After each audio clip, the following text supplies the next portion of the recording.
Hello everybody and welcome.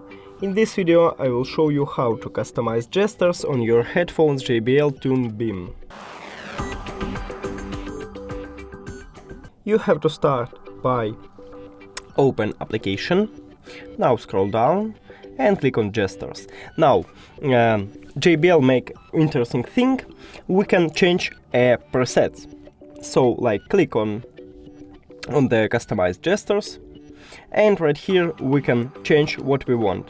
I prefer volume control on the left one earbud, and for the right one I prefer payback. And that's it. Thank you for watching this video. If you found it helpful, please consider subscribing to channel and leave the like on the video. It's really important to us. See you later!